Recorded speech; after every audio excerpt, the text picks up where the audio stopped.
Me encanta este cuento. Mujeres libres en un valle perdido del Himalaya.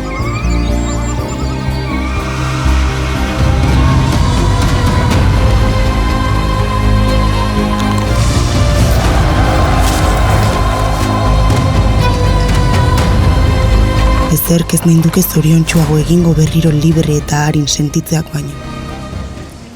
Kaixo, egunon.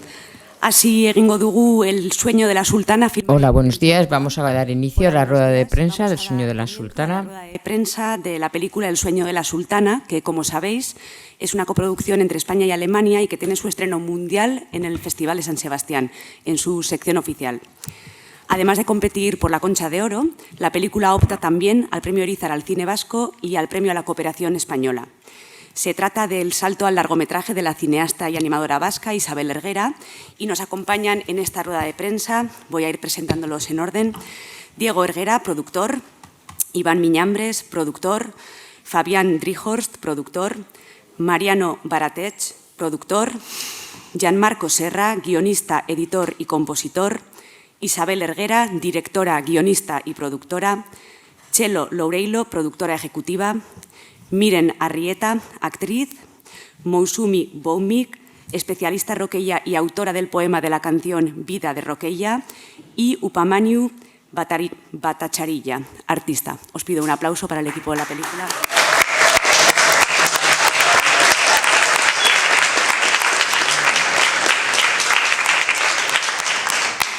Voy a lanzar una primera pregunta y os pido, por favor, que mientras tanto después levantéis la mano para que os pueda ir dando el turno en orden. Quería hacer una pregunta a Isabel. Se trata de tu ópera prima, tu primer largometraje, pero tienes una larga trayectoria en el mundo del cortometraje. Quería saber en qué momento surge la idea de La Sultana y en qué momento te vas dando cuenta de que esta historia seguramente requerirá una duración más larga de un largometraje. Hola, Mayalen. La idea de hacer La Sultana fue en el momento que me encontré con el libro. No habían pasado ni 10 segundos cuando pensé, aquí me apetece trabajar con este material. Después, poco a poco, y conforme con Gianmarco íbamos realizando los talleres que hicimos con niñas, con mujeres, con artistas del Mendi en la India, para saber la relevancia que tenía la utopía feminista que proponía Roqueya, nos dimos cuenta de que ahí teníamos no simplemente el material de reconstruir el país de las mujeres que propone Roqueya en el cuento, sino también ese viaje que estábamos haciendo nosotros a través de la India y en contacto con todas estas mujeres, que eso merecía también un espacio dentro de la narración. Así como la vida de esta increíble mujer, de Begum Roqueya Hossein, la autora. Y poco a poco nos dimos cuenta de que sí, que no era simplemente un cortometraje sobre el país de las mujeres, sino que también toda la experiencia que lo rodeaba, más la vida de Roqueya, que podía conformar eso, un largo. Aquí, en la primera fila. Hola. Yo quería preguntar pues, un poco sobre las técnicas de animación, cómo ha sido todo el trabajo, toda la mezcla, el trabajo con el resto de animadores y animadoras y luego también pues, quería preguntar por el reparto de voces, como digo, con Miren Arrieta, bueno, incluso también con Paul Preciado y el resto de personajes. Gracias.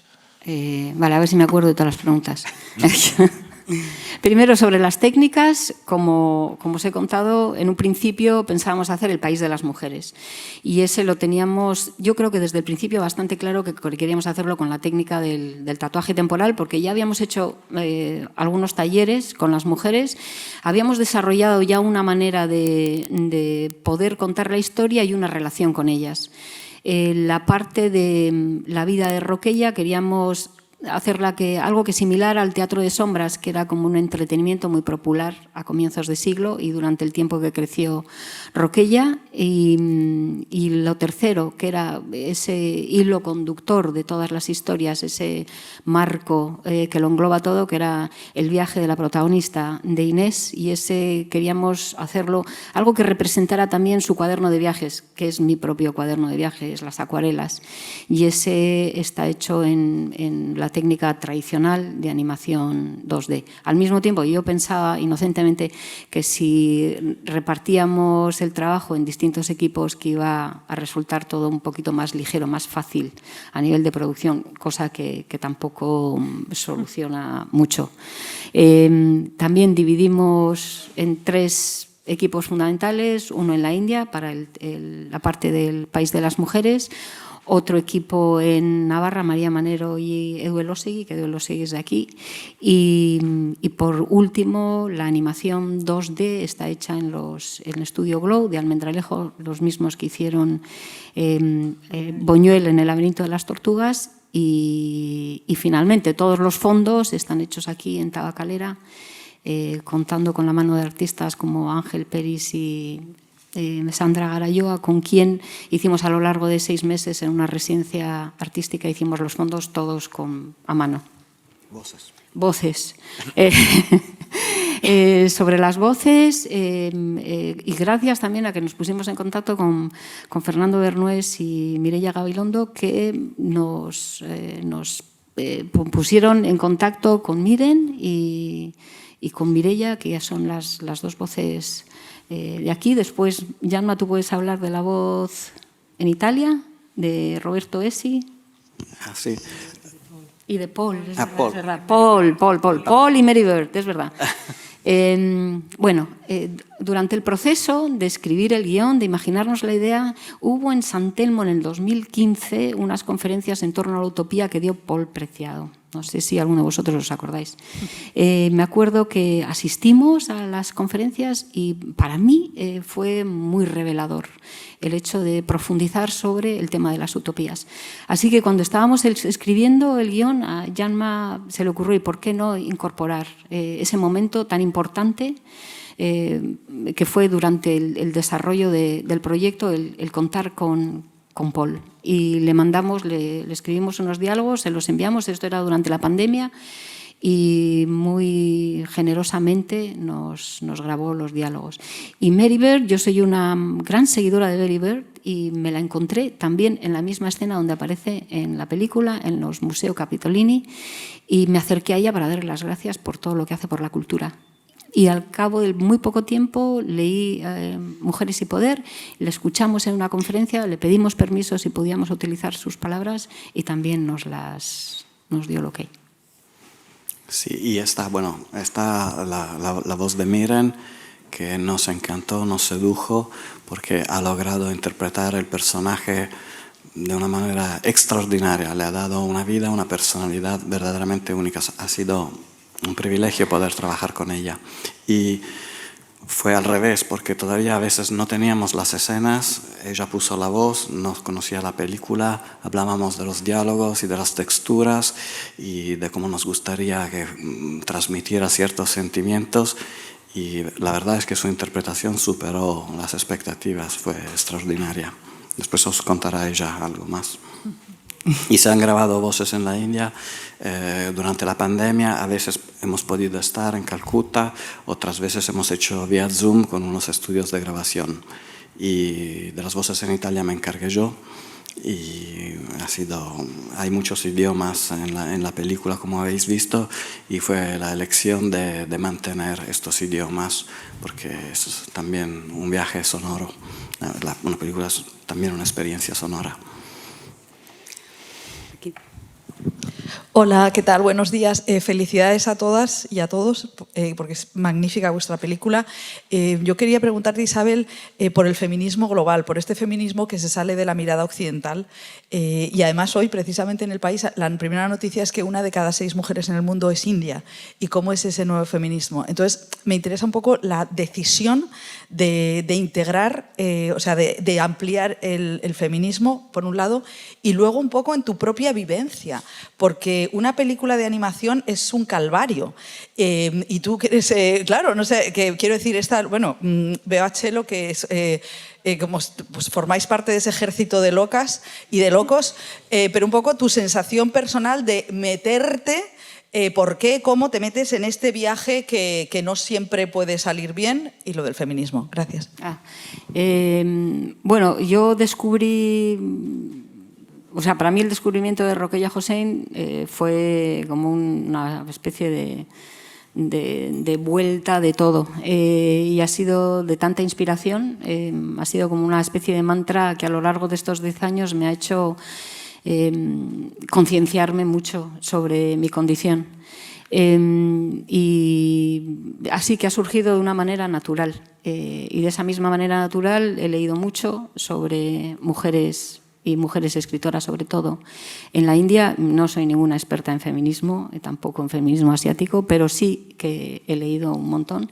Y lo que sí es que he compartido esta experiencia con muchas mujeres en la India, incluida Moushumi, incluida Sudania, y hay algo que es común a todas, sean indias, sean alemanes, sean latinoamericanas, sea lo que sea, y es una postura común, una complicidad común ante el hecho de ser mujer. Y eso es algo que nos une, más allá de que hablemos distintas lenguas y que eso, y que seamos diferentes. Y la otra pregunta era sobre la animación. Pues mira, poco a poco.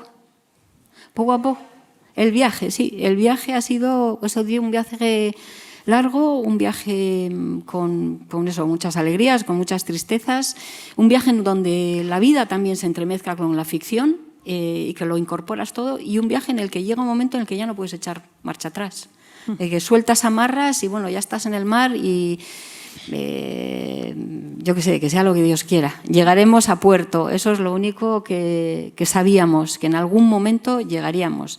Aunque sí, con todas las dudas que hay, pero sí, a nuevo se puede mirar, hay que mirar simplemente a resolver, yo creo que es las dudas del día a día. Hola, bueno, enhorabuena por la película, una fantasía y un goce extraordinaria. Mi pregunta es muy concreta, puede ser para Gianfranco o para Isabel. ¿Cómo decidieron qué sonido poner en el país de las mujeres en esa batalla? Porque realmente es la filosofía es que es el sonido que es la defensa del país, y para no, digamos, alienar al público en el salón de cine tampoco. El sonido lo hemos hecho con Simon Bastian en Hamburgo, pero muchos sonidos venían de mis archivos de grabaciones de la India. En el país de las mujeres hemos hecho un pequeño cambio respecto al cuento original. En el cuento original de Begum Rokeya Hossein, las mujeres usan unos espejos y queman el ejército enemigo. Pero mientras estábamos trabajando en eso, explotó la guerra de Ucrania, y hemos pensado que el mensaje podía ser un poquito atenuado, y entonces con Simon, y Simon fue extraordinario en esta parte, hemos pensado que podía hacer un sonido que ayudara a los hombres y les alejara para siempre. Y la idea, hay como un gran cambio de volumen y de sonido y de frecuencias, porque tenía que ser un unicum en toda la película. Y entonces ese es un momento en el cual los niveles cambian las frecuencias, cambia la manera de mover el sonido en torno a los speakers. Quizás los habéis escuchado, dura pocos segundos, pero tenía que ser algo de único en toda la película. Aquí. Buenos días. Bueno, enhorabuena por la película y por el trabajo. Mi pregunta es muy concreta, sobre todo relacionada con la presencia digital de la película. Buscando en Internet, cuando escribes en Google El sueño de la sultana, hay muchísima información del libro, y desde hace unas semanas pues empieza a haber cada vez más de la película. Y curioseando en el perfil de Instagram veo que se crea como hace 9 años, y es una cosa muy curiosa porque se mezclan fotos de niños, dibujos infantiles, una foto de Dora la Exploradora. Quería saber cómo ha surgido esto de manera natural, si tenéis alguna estrategia digital o sencillamente pues una foto en el aeropuerto, o, en fin, que explicarais un poquito qué importancia tiene para vosotros esa comunicación digital y cómo ha sido alimentar, digamos, el perfil de la película a lo largo de estos años. Gracias. No había ninguna conciencia de comunicación digital para nada. Yo me abrí una cuenta de Instagram, puse Sultana's Dream y ahí empecé a colgar, pues eso, las fotos de los talleres con los niños, algunos dibujos que estaba haciendo en la India, pero simplemente con mucha experimentación. Después, cuando ya comenzamos con la producción, entonces dijeron, pues vamos a utilizar la misma cuenta que ya hay abierta para alimentar ya con cosas de la peli en concreto. Así que hay una mezcla de como cuenta personal y al final ahora ya es peli. O sea que verdaderamente igual deberíamos borrar todo lo anterior. No sé. No, esa es la historia realmente de la película. Es que es la historia de la película. No se puede borrar nada. Es importantísimo todo lo que ha hecho Isa durante tantos años. La película se hizo gracias a eso, precisamente. Yo quería aprovechar la ocasión para hacer una pregunta un poco doble a Gianmarco y a Isabel. Por un lado, la película tiene una estructura narrativa poco habitual, digamos. Es capitular y de alguna manera se parece más a una estructura de puzzle o más a una estructura de Las mil y una noches que a una narrativa más convencional en el cine. Y por otro lado, también maneja, algunas han salido, muchas referencias de todo tipo, desde feministas a cinematográficas, a quizás más de la tradición india, etcétera. Y no sé si podríais un poco desarrollar estas dos ideas. Yo contesto la primera parte, tú la segunda. Muy bien. Sobre la estructura, yo creo que la estructura también ha surgido de una manera como se pinta un cuadro. Que en un principio verdaderamente tienes una idea general de quizás los tonos que vas a utilizar, pero es al final cuando ya conformas la imagen final. Y de la misma manera ha surgido el guión, en tanto en cuanto que algunas escenas han sido primero dibujadas, primero imaginadas y después descritas con palabras, y otras lo contrario, otras primeras escritas y después dibujadas. Todo esto como la vida, mientras que ocurrían otros episodios que se iban incorporando. Y entonces es verdad, Mayalen, es un puzzle donde vas encajando las cosas y al final es la edición lo que conforma el guión final. Nosotros trabajamos conforme íbamos dibujando o íbamos haciendo algunas imágenes, les poníamos una banda sonora, veíamos si funcionaba y lo poníamos con lo siguiente. Así que el guión, de alguna manera, es como la última fase final, en tanto en cuanto que la estructura la conformábamos una serie de imágenes en una línea de tiempo con el sonido, con unos diálogos. Y, Yanma, si tú quieres hablar ahora sobre las referencias. Sí. A ver si me las acuerdo. Sí, la película tiene muchas referencias, pero están como en un segundo nivel y están ahí sobre todo como homenaje a unos maestros que nos inspiraron. Y, por ejemplo, está, el plano de la ducha, el plano cenital, lo hemos sacado de Psycho, de Hitchcock, y en la música también hay una referencia a esa tonalidad. Noche americana, lo del gatito. El gatito es la Nuit américaine de Truffaut, que está toda una escena con un gato que está presente. Lo hemos puesto Sergei Eisenstein, Iván el Terrible. ¿Os acordáis? El embajador mogul, los pies que llegan enfrente y después con el meñique y la sonrisa, eso es Iván. Después está el camarero que habla en el museo, que eso sale de la Vía Láctea de Buñuel. Después tenemos, Inés vive en Apu Guesthouse en Calcuta, o sea, la trilogía de Apu del director preferido de Isabel. Vieni con noi. Después está la Dolce Vita, Marcello Vieni con noi, naturalmente, está la Ciudad de las Mujeres, están los carteles del cine italiano. La película empieza con un atasco de tráfico, con todo el mundo que le mira a Inés, que es el comienzo de 8:30 de Fellini. Después tenemos, por ejemplo, la Gran Muralla del Sueño de Inés Manara, unas tiras que hizo en homenaje a John Lennon. Después tenemos, Uno y Mil Silencios, cuando Inés vuelve a Donosti, es un homenaje a mi director preferido, que es Bergman, El Silencio. Claro, ella busca respuestas, pero está rodeada de silencio. Antonioni, hay una frase que le encanta a Isa, que está en la película, que es: si la gente hablara menos sería mucho más feliz. Y la escena del parque con el humo que cubre todo es mi película favorita, El Eclipse de Antonioni, y están las cabezas de los caballos cortados. Guy Madin. Y están un montón más, ahora no me acuerdo, pero sí, están como en el fondo, no son parte de la película, pero son como homenajes a maestros. Hay varios homenajes a la literatura, a la música, al cine y a todo lo que nos ha inspirado a lo largo de estos años. Hola, bueno, vuelvo a abusar un poco. Quería saber la percepción que tiene la parte india de la película. Es que no veo, o sea, no veo cómo os llamáis, lo siento. Es un poco para que nos digáis... Moshumi Upa. Pues era un poco encantada. Es para que nos digáis cuál es vuestra percepción desde, bueno, pues desde vuestra percepción.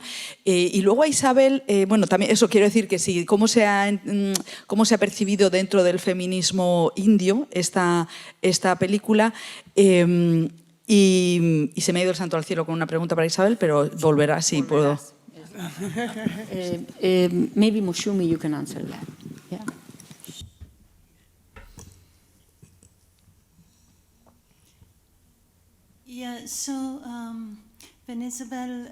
Cuando Isabel me dijo que iba a realizar la película sobre el sueño de la sultana de Rokia Hussein, es uno de los textos especialmente para las mujeres, por ejemplo, para nosotras, que que les interesa el feminismo, los derechos de las mujeres. En Bengala, por ejemplo, ella escribe en mi idioma, pero lo había escrito en el 1905 en inglés. Lo escribió en primer lugar en inglés, así que ha sido un texto esencial para feministas indias durante las últimas décadas, pero se contempla de distinta manera por distintas personas. Ha evolucionado de cómo se percibe este texto en los años, pero la película básicamente también cambia, crece y sale del texto y se convierte en más que lo que es el texto. Es la interpretación de Isabel sobre lo que es el texto, y yo creo que aún para nosotras, a nivel de suelo donde vivimos y cómo percibimos los derechos de la mujer, yo creo que Rokeya se percibe de manera diferente. Puede ser lo mismo que fue en los años 60 y 70 y 80. Así que, porque fue de Bengala, estaba, dividido en 1947, se convirtió en dos países, luego en el 71 se convirtió en Bangladesh. Así que Rokeya ahí hubiera procedido de lo que es parte de el país de Bangladesh. Con el nacimiento de la nueva nación de Bangladesh, se convirtió en una persona icónica para las mujeres de Bangladesh y la realización de sus sueños también de Rokeya. Hay salas de estudiantes de organizaciones que llevan su nombre, de facultades, hay tantas cosas, y yo personalmente he trabajado en una antología de las escritoras de mujeres con mi coeditora en Bangladesh, y empezamos con las escrituras de Rokeya, pero Rokeya ella misma fue la pregunta del velo de Pagda. Es muy crítico, es esencial para su escritura. Cuando piensa en Ladyland como el país de la emancipación de las mujeres, ¿cómo lo percibimos hoy? Queremos encerrar a nuestros hombres. ¿Qué significa esto cuando pensamos del sonido que va a impulsar? ¿Va a alejar a los hombres o va a echar hacia atrás las fuerzas que crean la guerra, que son... Pensamos en el género de una manera diferente hoy en día, ¿no es así? Así que es una cosa diferente desde el 1905. Percibimos las cosas de manera diferente conforme pasa el tiempo, pero sigue siendo relevante para nosotros. ¿Puedo? No, era solamente para Isabel, era por lo de la alta cultura. Paul Preciado, Mary Bird, en una película... esa decisión que a lo mejor puede, no sé, un poco que pensáis en qué público, cuál es el público del sueño de la sultana, y si esas decisiones de incluir pensadores, pues dices, sí, nos puede penalizar en la taquilla, pero nos da igual. Yo la verdad es que no pienso en público. Yo pienso en hacer la mejor película posible que a mí me gustaría ver. Por lo tanto, si está Paul Preciado, si está Mary Bertzi, pues bueno, que la gente después de ver la peli que se busque la información que sea necesaria y descubrirá dos personas estupendas y maravillosas de las cuales hay que alimentarse. Y ya está, pero pensar en el público, pues no. Hemos hablado del complicado viaje que es hacer una película de animación y quería aprovechar que tenemos a tantas productoras sentadas en la mesa para conocer un poco su perspectiva de esa complejidad, en qué momento se embarcan al proyecto de Isabel, que además se ha expandido en el tiempo, y un poco, bueno, cómo levantan una película de animación como El sueño de la sultana. Bueno, yo comenzaría por decir que esta película es la película de la que más noes he recibido, de todas las que he producido, y os podéis imaginar por qué. Pero yo tenía clarísimo que la película tenía que ser lo que quería hacer Isabel Erguera y no otra cosa. Era absolutamente.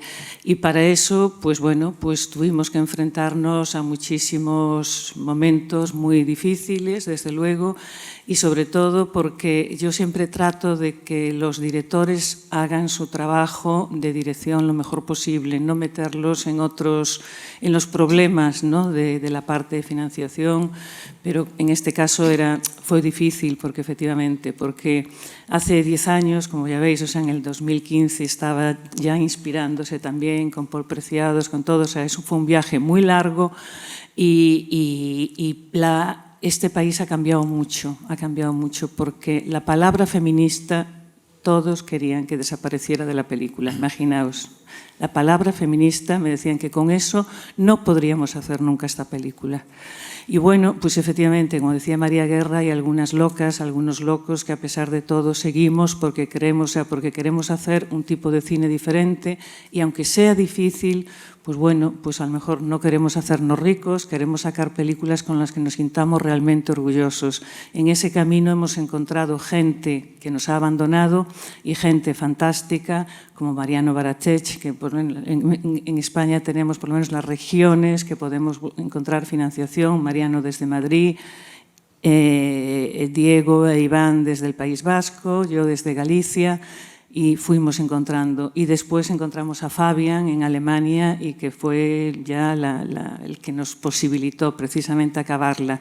Y además encontramos a José, el Estudio Glow, que nos ha puesto todas las facilidades y nos ha puesto esta financiación, que ya es el colmo para un estudio. Y eso hay que también quiero reconocérselo porque, en fin, Almendralejo está saliendo ahora en los medios por otra cuestión y por lo que debería salir también es por el equipo que hay fantástico en Glow Animation.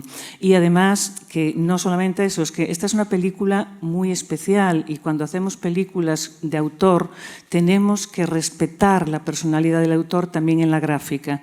Y con Isabel también tenían que ser animadores que se adaptasen, porque es un trabajo industrial. Isabel además tened en cuenta que está acostumbrada a hacérselo absolutamente todo, porque los cortos son muy artesanales, pero un largo no puede ser artesanal. Y esa parte fabril de industria, pues es la que a ellos les ha costado más también entrar, pero es que si no, no había película, tardaríamos 10 años más en tenerla. Y ha habido una gran generosidad por parte de ellos y por parte de todo el equipo de animación, fantástica. Entonces, bueno, pues eso, en fin, y aquí ahora estamos, ¿no? Con lo cual, pues es lo que nos hace pensar que tan descaminados no íbamos y que probablemente, a pesar de que desde el primer momento tengo que deciros que Isabel y Yanma están convencidos de que esta película es para todos los públicos y a los niños les va a interesar.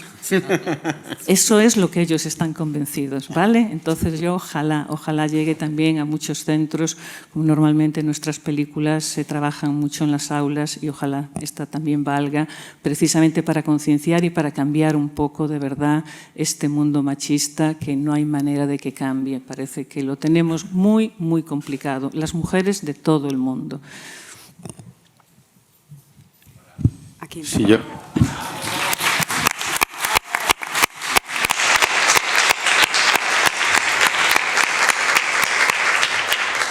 Sí, yo por complementar un poco lo que comenta Chelo, ¿no? Yo me cago con la frase de Isabel esa. Yo cuando creo no pienso en el público, ¿no? Bueno, yo en el cine cuando los productores nos decían esa frase decíamos, cielos, que es que esto hay que financiarlo y es que tenía que haber un público, ¿no? Y es verdad que es un proceso complejo. Es decir, un artista que se pone a pintar un cuadro, un músico a componer, pues puede no pensar en el público, piensa en su creación, piensa en su arte. Pero en cine es que no es el arte solo, es que en cine tiene que haber pues unas producciones que efectivamente hay que sacar dinero de televisiones, hay que sacar ayudas, hay que sacar tal, y el mercado te tiene que validar de alguna manera, ¿no? Yo creo que ese fue un proceso que desde el principio, como dice Chelo, pues hemos ido, los productores viendo cómo se hacía una película y cómo se gestiona una película y cómo se va adaptando a posibles públicos, ¿no? Yo creo que ese proceso y efectivamente ese posible público ha ido apareciendo y está, y lo va a haber. Lo que pasa es que es verdad que el artista, cuando se expresa como Isabel y se expresa libremente, pues efectivamente ese público lo va encontrando o lo va haciendo en todo el proceso. Y más en un proceso como este que han sido muchos años.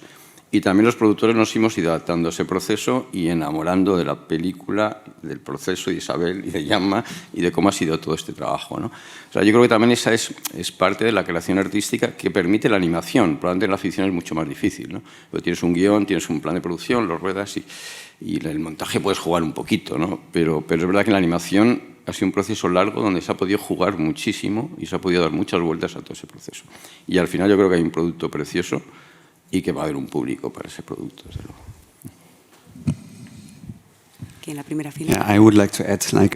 Quisiera añadir unas cuantas palabras desde porque yo me apunté, apunté como un fan al final, muy tarde, porque vi un tráiler que estaba en internet hace varios años y le conocí a Isabel en Colonia, donde es profesora de la Academia de las artes escénicas. Por ejemplo, había tres potencialmente coproductores y ninguno de ellos podía hacer que funcionara como ha dicho Chelo antes, porque recibieron muchos noes, como ha comentado ella. El proyecto ya estaba en producción y apuntarme en un proyecto que ya está en producción es mucho más un desafío mayor de estar ahí de principio. Tuvimos mucha suerte porque alguien confió en el proyecto, aunque el guión no era un guión clásico,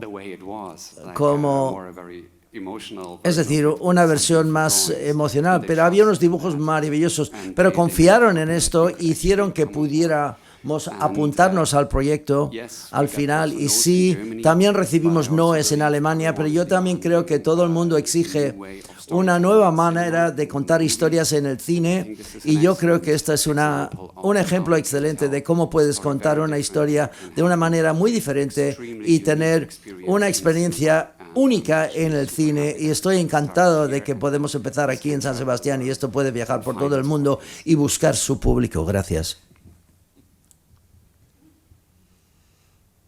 Hola, otra vez.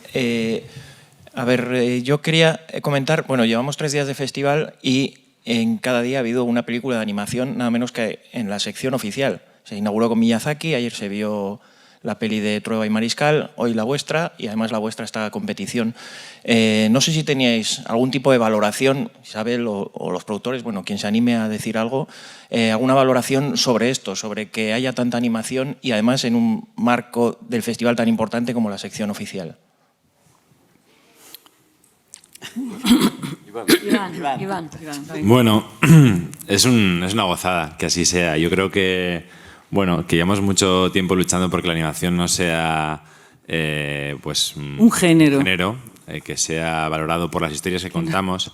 Y creo que las 3 películas que has nombrado son 3 historias tremendas, súper diferentes y cada una con una personalidad.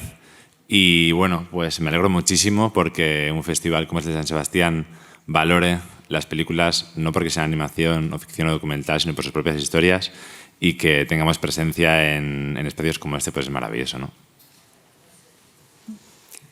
Claro, es que la animación realmente no es un género, nos cansamos de repetir. Yo con animación puedo contar cualquier tipo de historia, de cualquier género, drama, comedia, horror, de todo.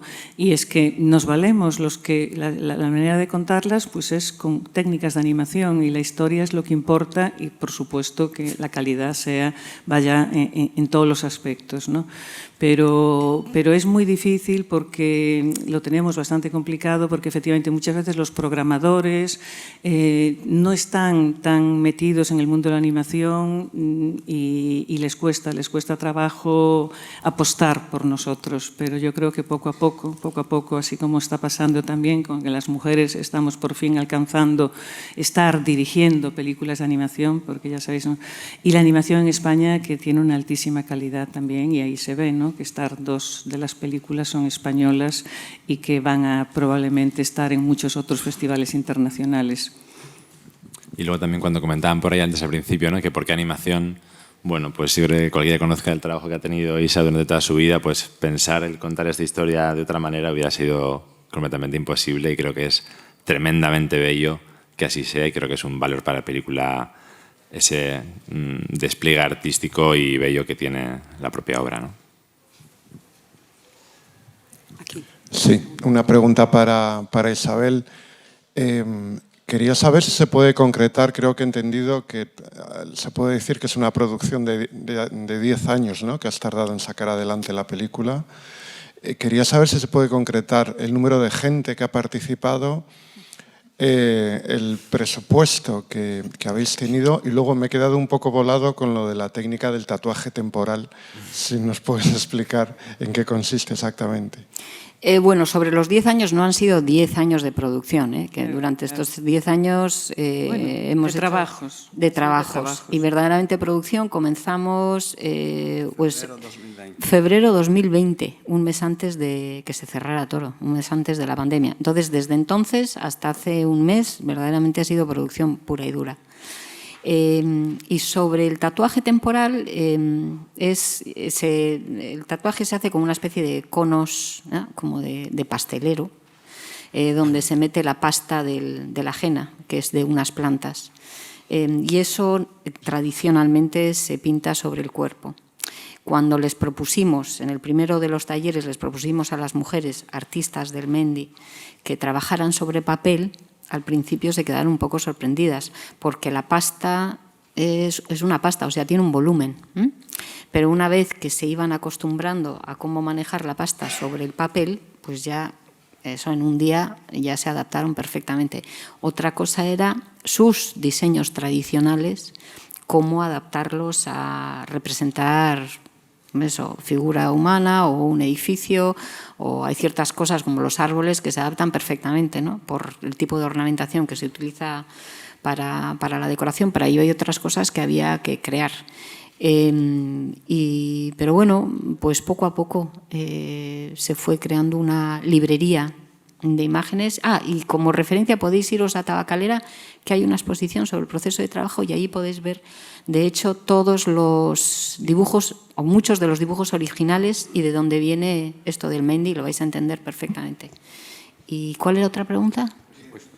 El presupuesto. ¿Cuánta gente? El equipo. El equipo a lo largo de los años ha sido muchísimo. La verdad es que no te podría decir cifras, porque pueden ser 50 o por ahí, no sé, más o menos.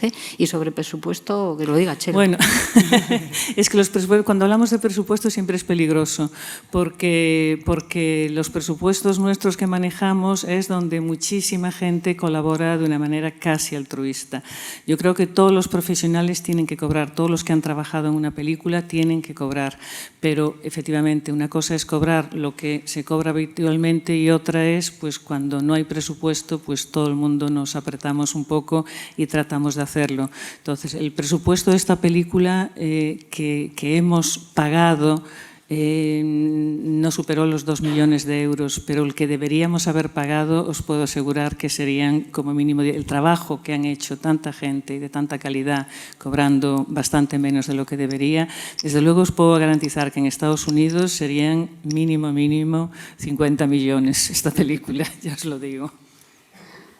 Yo querría dar voz a Miren Arrieta, aprovechando que tenemos, precisamente ella contribuye con su voz a la película, y preguntarle cómo se prepara una intérprete para participar en una película de animación como La Sultana.